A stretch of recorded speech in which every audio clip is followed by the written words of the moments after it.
देखिए DC machine है वाली आपकी सुगौन 3005 PM। ठीक है, इसमें सेटिंग बताएंगे आपको किस तरह से सेटिंग होती है इसकी। ठीक है, इसमें देखिए 1 2 3 4 5 6 इतने सारे पोर्ट दिए हुए हैं। आप इसमें से किसी भी पोर्ट पर अगर आप चार्जर लगाएंगे तो ये आपका एम्पियर लेगा यहाँ पर। ठीक है, जैसे कि आपने ये वाला लगाया इसमें मोबाइल, तो आपका एम्पियर लेगा इस तरीके से। ये एम्पियर देखिए यहाँ पर ले रहा है। ठीक है, वाट भी ले रहा है और एम्पियर भी ले रहा है। ठीक है, 1.8 एम्पियर यानी कि सही चार्जिंग ले रहा है इसमें। और आप अगर इस वाले को इसमें लगा देंगे, जो नीचे दो पोर्ट बने हुए हैं, तो इसमें लगाने के बाद इसमें से कोई भी एम्पियर नहीं लेगा, क्योंकि ये डायरेक्ट आपका बिना एम्पियर का शो करता है ये। और ये वाला जो आपका एम्पियर लेगा, जितना भी करंट यहाँ से खर्च करेगा वो यहाँ पर शो कराएगा। इस वाले में कुछ भी शो नहीं कराता है, ये डायरेक्ट सीधे आप ऐसे लगा सकते हैं इसको, बस आपका मोबाइल को चार्ज करेगा ऐसे। ठीक है, ये देखिए चार्जिंग आ रही है ऐसे।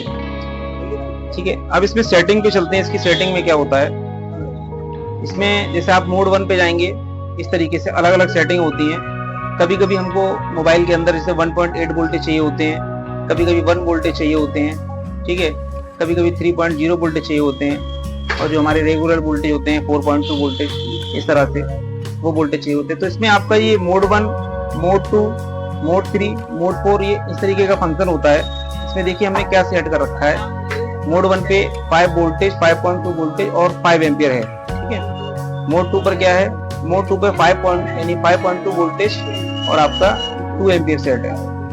और इसमें आपका 4.2 वोल्टेज और आपका 5 एम्पियर सेट है मोड 3 पर। मोड 4 पर आपका 3.4 है और एम्पियर आपका 5 है। ठीक है, इसमें सेटिंग कैसे करते हैं इसको जरा समझते हैं। सेटिंग करने के लिए आपको इस बटन पे जाना है। ठीक है, इस बटन को आप क्लिक करेंगे और इसको राउंड करेंगे इस तरीके से करके ऐसे, तो ये आपने जिस पर सिलेक्ट कर रखा है तो वो आपका अप डाउन हो रहा है। मगर आप इसको जब बार बार दबाएंगे ऐसे करके, तो ये आपका जो नंबर है देखिए चेंज हो रहा है। आप एक एक करके एक दूसरे पे आते जा रहे हैं। मान लीजिए हमने इसको ऐसे करके किया तो हमारे इस पे चल रहा, तो यहाँ से हम इसको वोल्टेज को कम ज्यादा कर सकते हैं इस तरीके से। ठीक है, ये ऐसे होता है। ये तो हमारा वोल्टेज सेट होता है इस पर ऐसे करके। ठीक है, आपको यहाँ से वोल्टेज सेट करना है, वोल्टेज सेट कर लीजिए। आपका पॉइंट मेरा चेक करना है, पॉइंट में सेट कर लीजिए ऐसे करके। ठीक है, ये तो हमारा वोल्टेज सेट हो गया। ठीक है, उसके बाद फिर हमारा ये एम्पियर के लिए होता है कि आप इस वोल्टेज पे कितना एम्पियर सेट करना चाहते हैं। तो उसके लिए आप इसको जब एम्पियर दबाएंगे तो यहाँ से आप जैसे मैंने इसमें बताया वैसे सेम इसमें है कि आप इसको दबाएंगे, बार बार दबाने से नंबर डिजिट चेंज होता जाता है। देखिए चेंज हो रहा है, देखिए चेंज होकर यहाँ पर आया, फिर यहाँ पर आ रहा है, यहाँ पर आया, फिर यहाँ पर आ गया, फिर यहाँ आ गया, फिर यहाँ आ गया। इस तरीके से आप चेंज कर सकते हैं। हमको एम्पियर कम करना है, ज्यादा करना है, ऐसे यहाँ से आप इस तरीके से कर सकते हैं। ठीक है, ये आपका एम्पियर यहाँ से सेट हो जाता है। ठीक, उसके बाद मान लीजिए आपने इसको सेट कर दिया है, ये हमारा इस तरीके से सेट हो गया 4.3। और आपने जो सेट कर रहे हैं उससे पहले आप ये देखिए कि आपने किस पे सेट करा है। आप जैसे M4 है, M4 पर हमारा इतना ही है, और हमने M4 पर आपका जैसे यहाँ पे 5 एम्पियर सेट है। देखिए ये 5 एम्पियर है, तो हम इसको 5 एम्पियर को 4 करते हैं। ठीक है, जैसे यहाँ पर ये 4 हो गया।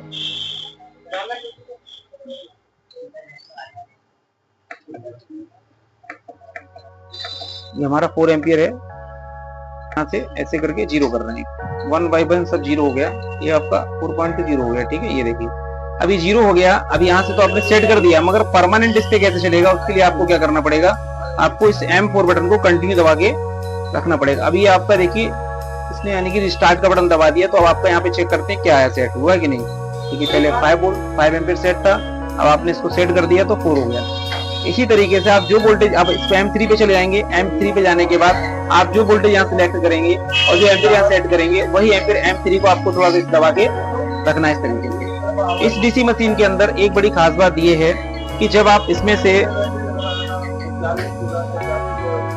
बात है, एक सिस्टम इस तरीके का है इसमें कि आप जैसे इसको आपस में शॉर्ट कर देते हैं ना, शॉर्ट करने के बाद ये मशीन बाद में 0 होकर ऑटोमेटिक 4.2 पे चली जाती है। जैसे ही आपस में शॉर्ट हो जाएगा इस तरीके से, उसके बाद ये वापस होकर आपका 4.2 हो जाता है। ठीक है, इसमें ये ऑप्शन है अलग अलग, ये किस तरीके का ऑप्शन है, आप इस ऑप्शन को इस्तेमाल करते हैं CCCV। ये है CCCV को प्लस किया हमने, उसके बाद इसको हम टच करते हैं आपस में क्या होता है। देखिए अब इसमें क्या हो रहा है, ये आपका एम्पियर का काम कर रही है। यानी कि अगर आपको कहीं शॉर्टिंग निकालनी है, या मान लो आपको कोई ऐसा काम करना है जिसमें एम्पियर से ज्यादा बढ़ाना है, एम्पियर से आपको देना है, उस तरीके से आप इसको शॉर्ट करेंगे आपस में, तो आपका देखिए शॉर्ट किलर का काम करेगी। ठीक है, दिख रहा है, ये आपका शॉर्ट किलर का काम कर रही है। उसके बाद आपका ऑन ओसीपी लिखा है जो आपका, इसको दबा के देखते हैं क्या होता है। ऑन ओसीपी क्लिक करेंगे तो इसके बाद क्या दिखा रहा है, इसको शॉर्ट करने के बाद क्या हुआ, यहाँ पर 0-0 हो गया। अब ये कितना भी आपस में आप शॉर्ट करते रहो कुछ नहीं होगा इसका, जब तक आप इसका रिस्टार्ट बटन दोबारा से नहीं दबाओगे। ठीक है, इसमें ये चीज का एक अच्छा फंक्शन दिया हुआ है, ये आपने दबा दिया फिर से तो आपका जो यानी कि डीसी मशीन आपका 0-0 मोड में चलेगी। अब इस कितना भी आपस में टच होता रहे या कहीं आपने इसको छोड़ दिया प्रोब को, तो प्रोब कहीं भी आपस में अगर टच हो जाता है तो उसके बाद ये प्रोब आराम से अगर टच हो जाएगा तो यहाँ पर डीसी मशीन आपकी सेफ हो जाएगी, प्रोटेक्शन के तौर पे काम कर रहा है। इसके बाद कॉन्सेप्ट जो लिखा है आपको कॉन्ट, ये आपका लिखा है ना कॉन्ट ओसीटीपी, ये वाला देखिए लिखा है, इसको दबाइए, इसको दबा के देखते हैं कौन सा ऑप्शन है ये। इसको क्लिक करें आपने, इसके बाद देखिए फिर ये आपको 0-0 हो रहा है, फिर 0-0 होने के बाद लॉर्ड का रिटर्न आ रहा है, 4.2 वोल्टेज रिटर्न आ रहा है 4। ठीक है, ये देखिए टच किया आपने, लॉर्ड का रिटर्न 4.2 वोल्टेज पर आ गया। अगर आप इसको कंटिन्यूस रखेंगे तो क्या हो रहा है देखिए, ये वापस गया, यहाँ पे लाइट जली और वापस लौट कर आने की कोशिश कर रहा है, मगर एक कंटिन्यू टच है तो आपको इससे पता चल जाएगा, बार बार बीप देगा कि कहीं ना कहीं प्रोब हमारा आपस में शॉर्ट हो रहा है, इसकी वजह से दिक्कत आ रही है। ठीक है, उसके बाद फिर से देखो इसको दिखा रहा है कॉन्सेप्ट वाला, इसको क्लिक किया आपने, क्लिक करने के बाद क्या हुआ, ये आपका फिर से 0-0 मोड में चला गया। आप कितना भी इसको टच करते रहिए स्लिप मोड में चला गया, ये आपस में शॉर्ट होने के बाद यहाँ पर डीसी मशीन बंद हो गई है। यहाँ पे 0-0 दिखा रहा है, ये दिखा जरूर रहा है मगर ये बंद हो चुकी है क्योंकि आपका ये शॉर्ट करने पर कुछ काम नहीं कर रहा है। ठीक है, ये आपका एम्पियर वाला है। ठीक है, इसको आप क्या है जब कोई शॉर्टिंग चेक करते हैं, आपको शॉर्टिंग निकालनी है, 5 एम्पियर देना, तो आप इसको टच करेंगे आपस में इस तरीके से तो यहाँ डायरेक्ट एम्पियर ले रहा है, 0-0 शॉर्ट नहीं हो रहा है। आप इसको टच करेंगे इस तरीके से तो यहाँ पर एम्पियर ले रहा है, देखिए डायरेक्ट एम्पियर ले रहा है, दिख रहा है, ये इस तरीके से एम्पियर ले रहा है। मगर इसमें एक खास बात और है, इस TCCB के ऑप्शन को दबाने के बाद अगर आपके मोबाइल के अंदर कहीं पर शॉर्टिंग है तो आप डायरेक्ट उसमें चार्जर लगाकर, जो डीसी मशीन के अंदर फंक्शन बहुत कम होते हैं, चार्जर लगाने के बाद आप कोई चार्जर लगाते हैं, चार्जर लगाने के बाद आप जब चार्जर लगाते हैं उसके अंदर किसी तरह से, तो क्या आपके मोबाइल के अंदर अगर शॉर्टिंग होती है तो वो शॉर्टिंग डायरेक्ट आपका ये जो है DC machine, direct DC machine क्या करेगा, अपने आप ले लेगा, हीट करेगा मोबाइल को डायरेक्ट। ठीक है, अगर कोई शॉर्टिंग इस तरीके की है तो ये आपका देखो चार्जिंग शो करा रहा है यहाँ पर, ठीक है, पर यहाँ एम्पियर नहीं ले रहा है क्योंकि ये आपका 4.2 वोल्टेज सिलेक्ट है, 5.2 वोल्टेज नहीं है। चार्जिंग हमारी 5.2 वोल्टेज पर होती है, ये बैटरी की सिलेक्ट है, जो हमारा मोबाइल ऑन होता है 4.2 वोल्टेज पे, ये बैटरी की यानी कि पॉइंट पे सिलेक्ट है इस वजह से। ठीक है, मगर आप किसी मोबाइल के अंदर शॉर्टिंग चेक करना चाहते हैं, किसी लाइन में, सेकेंडरी में या आपकी VPH में, जहां भी कहीं शॉर्टिंग है, चार्जिंग की लाइन में शॉर्टिंग है, तो आप इस वाले ऑप्शन को इस्तेमाल करके CCCB वाले को आप शॉर्ट कलर का काम कर सकते हैं। ठीक है, शॉर्ट कलर का काम कैसे करेंगे, मैंने जैसा दिखाया था आपको कि ये चीज जो लगी है डीसी मशीन, यहाँ पे 1 by 1 ऑप्शन काम करता है। अगर आपने एक चार्जर लगा दिया है तो एक बार में एक ही चार्जर काम करता है। इसके अंदर क्या होता है, एक बार में एक ही चार्जर काम करता है। अगर आप ये सोचेंगे कि मैं 2 चार्जर एक साथ लगा दूं, जैसे कि मान लीजिए ये आपका ऑप्शन है, आप इसको ऐसे लगाएंगे और आप इसको चार्जिंग मोड पे लाइए, ये आ गया आपका 5.2 वोल्टेज। ठीक है, अब आप इसको यहाँ लगा दीजिए इस तरीके से। ठीक है, आपने इसको चार्जिंग पे लगाया, ठीक है, ये आपका एम्पियर ले रहा है, 1.8 एम्पियर ले रहा है। अगर आप इसमें चाहते हैं कि मैं दूसरा कोई V8 का मोबाइल भी इसमें चार्जिंग पर लगाऊं, तो उसके लिए क्या करना है आपको, आप जब इसको चार्जिंग पे ऐसे लगाएंगे तो क्या होगा, इसका एम्पियर हाई हो जाएगा, डबल, जैसे जितना एक्स्ट्रा इसका लेता है उतना एक्स्ट्रा लेने लगेगा ये। ठीक है, ऐसी कंडीशन में अगर आपने यहाँ पर एम्पियर कम सिलेक्ट कर रखा है, 3.2 वोल्टेज आ गया, क्योंकि एम्पियर 5 सिलेक्ट मैंने किया है इस वजह से इतना आ गया। अगर आपने एम्पियर 2 वोल्टेज 2 एम्पियर सेट कर रखा है तो ये बीप मार के तुरंत बंद हो जाएगा। क्यों हो जाएगा, क्योंकि इसका एम्पियर पहले से ले रहा है और आपने इसको भी लगा दिया, तो दोनों को एक साथ लगाओगे तो एम्पियर उसका हाई लेगा। ठीक है, अब आप मैंने सिर्फ 5 एम्पियर सेट कर रखा है, इसलिए दोनों मोबाइल एक साथ चार्ज आपके हो सकते हैं। अगर आप एक मोबाइल और लगाना चाहते हैं तो इसका 5 एम्पियर के अगर अंदर में, नीचे में अगर आपका एम्पियर ले रहा होगा तो 3 मोबाइल एक साथ में चार्ज हो सकते हैं।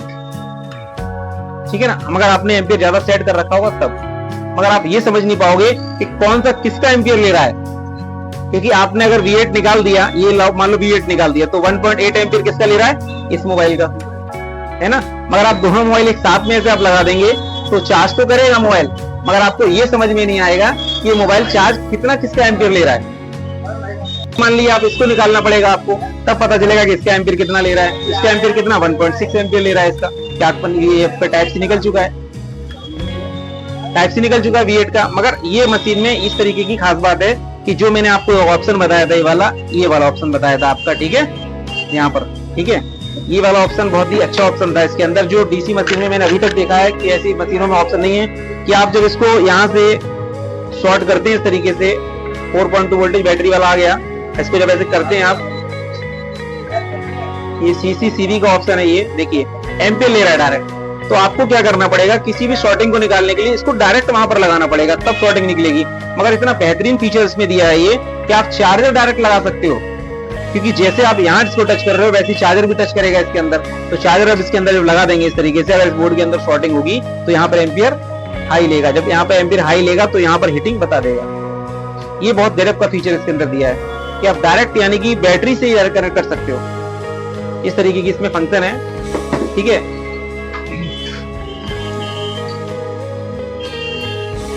काफी बार आपने देखा होगा डीसी मशीन के अंदर यहाँ पर ऑटो एम्पियर लेता है, हमारे में भी ले रहा था, हमने उसको सेट कर दिया है।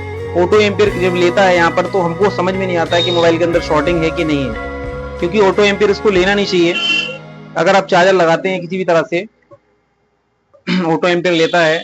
ऑटो एम्पियर को सही करने के लिए क्या करना होता है हमको, यहाँ पर जैसे कि मान लो आपने कोई चार्जर लगाया या आपने कोई डीसी मशीन से किसी को टच किया और कोई मोबाइल डेड है, तो उस कंडीशन में वो ऑटो एम्पियर लेता है, 1 2 जो भी लेता है वो, मतलब उसका बहुत ज्यादा माइक्रो एम्पियर होता है, जो मोबाइल के अंदर ज्यादा प्रोटेक्शन सिक्योरिटी देने के कारण मोबाइल के अंदर इतना लो एम्पियर लेता है। तो हमको अंदर चेकिंग करने के बाद पता चलता है कि मोबाइल में शॉर्टिंग है कि नहीं है।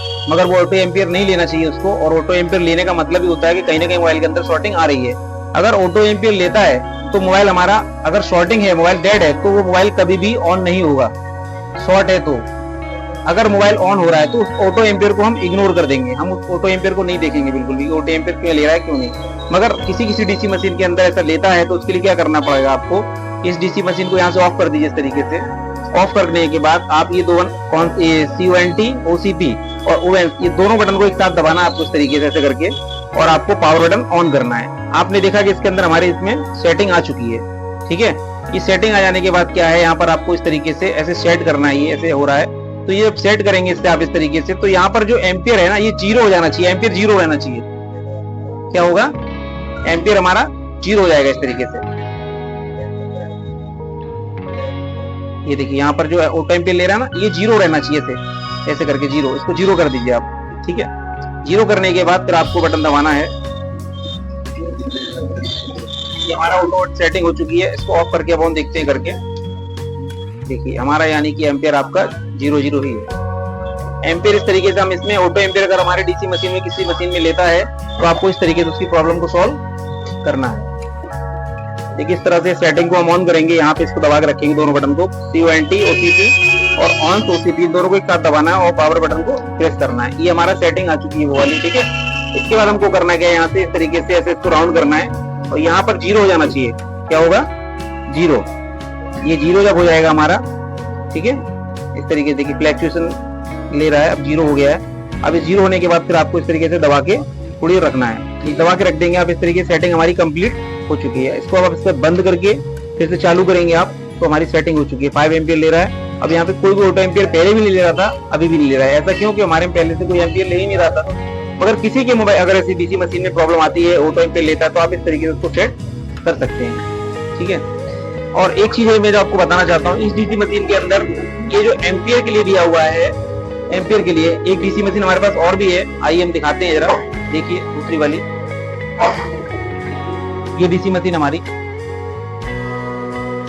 इस डीसी मशीन में आपको अगली बार समझाऊंगा मैं कि ये वाली कैसे काम करती है, इसके अंदर सिस्टम कैसे काम करता है, इसमें एडवांस फीचर उससे क्या है, ये सब मैं आपको अगली वीडियो में समझाऊंगा। बस।